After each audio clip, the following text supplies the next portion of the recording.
palatuntunan ang Ilonggo Daily Light from God's Word Radio Broadcast. Nagakalipay ako sa imong nga pagsunod sa sining aton programa sa sining istasyonan sang radyo diri sa Inubaan, sa Sipalay City, diri sa Kalibing Kawayan, diri sa Tapi Bantayan, Tapi kag sa Bantayan B sa Kabankalan City, dira sa Daan Banwa, kag dira man sa Kamingawan. Nagakalipay ako sa Ginoo tungod sa pagpadayon sa kaayos ng Dios sa aton nga mga kabuhi. Nga kita makaalaga dira sa iya sa tunga sa mga kalisdanan kag sa mga palaligban o problema nga nagaabot sa aton nga kabuhi. Abyan sa sini nga aga aton pamalandungan ang nanungod sa sining mga hiyas nga ginhatag sa balaan nga espiritu. Inang hiyas or spiritual gift or gifts, isa ina kapagpahayag di lamang sang presensya sang balaan nga espiritu sa kabuhi sa isa ka Kristohanon, kundi sa pagpahayag sang gahom, enablement sinang balaan nga espiritu agod nga ina nga Kristohanon maggamit sa buluhaton sang Dios dira sa lawas ni Kristo. So the spiritual gift is God's manifestation or the Holy Spirit's manifestation of enabling the Christian or the believer to do the ministry for the edification of others and the exaltation of God Himself. Kakaroon diri na kita sa tapos nga natun-an naton inang hiyas sang pagtuo. Aton tun-an karon ang nanungod sa sining isa ka abilidad nga ginhatag sang balaan nga espiritu sa pagpang-ayo sa mga may sakit. Sa verse 9, to another faith by the same Spirit, to another gifts of healing by one Spirit, to another, verse 10, the working of miracles, to another prophecy, to another the ability to distinguish between spirits, to another various kinds of tongues, to another the interpretation of tongues. Hasta lang kita dira anay abyan ang gifts of healings. Amo ini ang God's healing power nga either na baton o kung na hatag nga iya pirmi ginabalik-balik diri sa balaan nga kasulatan. Kag na dokumento dira sa New Testament books, especially sa mga eksperyensya sang mga gintutunan dira sa the book of Acts. May isa ka commentator nga si Adam Clark nga nag-explain nanungod sinang gifts of healings. Siling niya, quote, the power which at particular times the apostles received from the Holy Spirit to cure diseases. Gahom nga sa pinasahi o spesyal nga panahon, ang mga apostoles nakabaton halin o gikan sa balaan nga espiritu sa pagpang-ayos sang mga sakit. Gahom nga hindi man pirmi ara sa ila. Para sa kay Pablo, wala man gani siya nakaayo sa kay Timoteo. O kung nakakuha sa iya kaugalingon nga problema nga ginatawag niya thorn in the flesh. Nga man, because it was given only on extraordinary occasions or special occasions nga siguro more generally than many others. In other words, ang mga tao nga may gifts of healings, may mga panahon nga sila makagamiton sa Ginoo makaayos ang mga may sakit. Pero hindi man gid sa tanan nga panahon sila makaayos ang may sakit. Kaangay ni Pablo, no, gi-mention, wala man siya gid nakaayo sing Timo, sing tuman sa kay Timoteo. Sa kay Trophimus, nga ginbiyaan lang niya nga nagamasakit. Kabisan siya mismo sa iya kaugalingon nga problema, thorn in the flesh, nga ginkilala sa mga Bible scholars nga ang iya masakit ara sa iya nga mata. So kung aton usisaon, espesyal nga mga okasyon or kay giyunan, ang mga katawhan sa Ginoo, mga apostoles o kon mga gituton, nakabaton sining gifts of healings. Sunod sa among nga bersikulo sa gihapon sa verse 10 na, working of miracles, acts of power, mga buhat nga may gahom. Ini nagalaragway abyan sa panahon nga ang balaan ni Espiritu nagapili sa pag quote-unquote override sa pagdaog, sa paglabaw sa mga kasuguan sang kinaiyahan. Para sinabing ang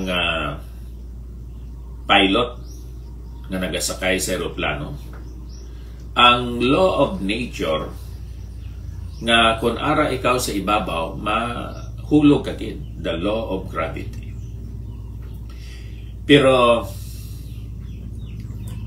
ginagamit ang the law of aerodynamics nga maga-override sa law of gravity. Ako nang kabangdanan nga makalupad ang aeroplano.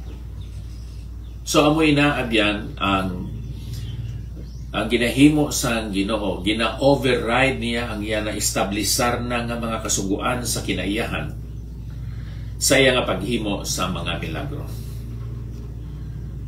Ang iya nga pagtrabaho, ginagamit niya ang mga Kristiyanon.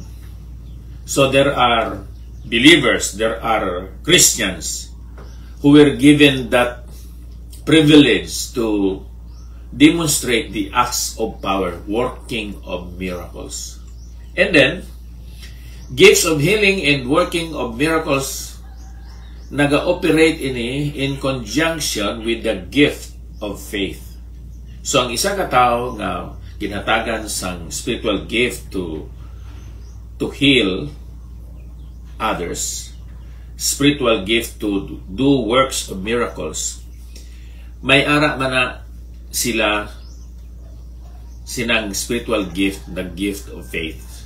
So in conjunction, ining gifts of healings, gifts of working miracles, sa gift of faith. Ang sunod, ang ginhambal dire ni Apostol Pablo, to another prophecy, to another the ability to distinguish between spirits, to another various kinds of tongues, to another the interpretation of tongues. Ining prophecy, amo ini ang pagsugid sang mga na pahayag na, telling forth of God's message in a particular situation. Kung sa aton pa, inang prophecy may ara siya nga foretelling or telling before it happens. Kung may ara man nga forthtelling, ginabalik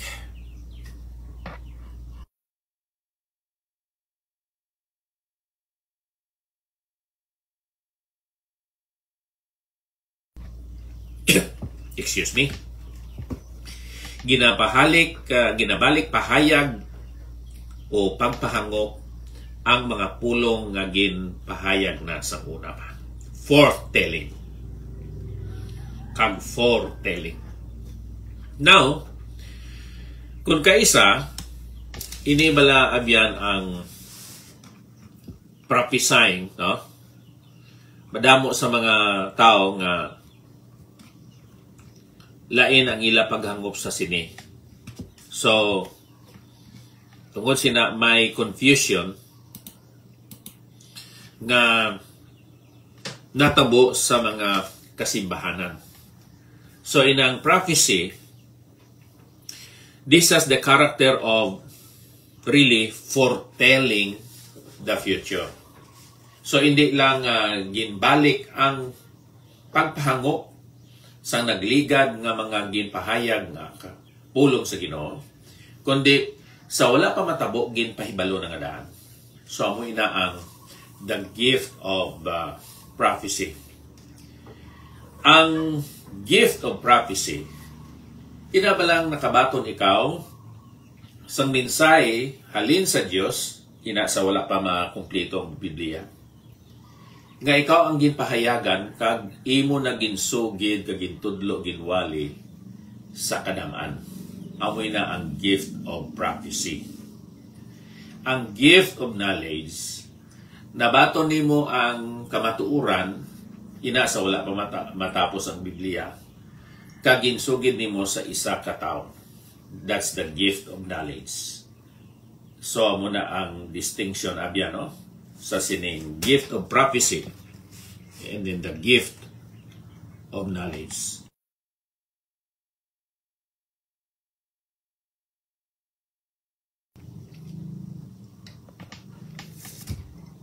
Padayon kita abyan. Dire sa verse 10, to another the ability to distinguish between spirits. Inang abilidad ng isa katuhanon nga nabaton sa Ginoo nga siya makahangop sang sitwasyon. Nakahangop siya sang attitude kag sang espiritu nga nagaluntad dira sa grupo, dira sa meeting sa simbahan, kag bisan pa sa attitude sang isa ka tawo nga iya ginapamatian ang iya mga hambal. Kag magahatag siya sa iya kaugalingon nga counsel or advice. In a sense, he thinks in advance. He sees the consequence of this person's words and actions. That's the gift of discernment. Nagapasalamat kita sa mga Kristiyanon nga may abilidad nga kaangay sini. Mga tao nga makahibalo nga ang ginatudlo sang isa ka manugwali sayop. That's the gift of discernment. The ability to tell the difference between true and false doctrine, and between what is of the Holy Spirit and what is not of the Holy Spirit. Abyan kung ikaw nagapamati sang istorya, nagapamati ikaw siguro sang testimony sang isa ka utod sa Ginoo, kag may mahambal siya nga sa imo balatyagon supak, sukwahi, nagabatikal, kag makahatag ikaw sang imo advice. You have the gift of discernment. Gamiton naton ang aton mga spiritual gifts abyan. Aton i-deploy, aton i-apply ini para nga may paghiusa dira sa aton nga iglesia. Kag nga magapadayon sa pagkabot ang aton iglesia sa mga handom sini kag katuyuan para sa kaymayan sa aton Ginoo. Mayang aga sa kay Pastor Mawilito Bakang, Ma'am Joy, and Alimar Sorinio. God bless us all. Thank you.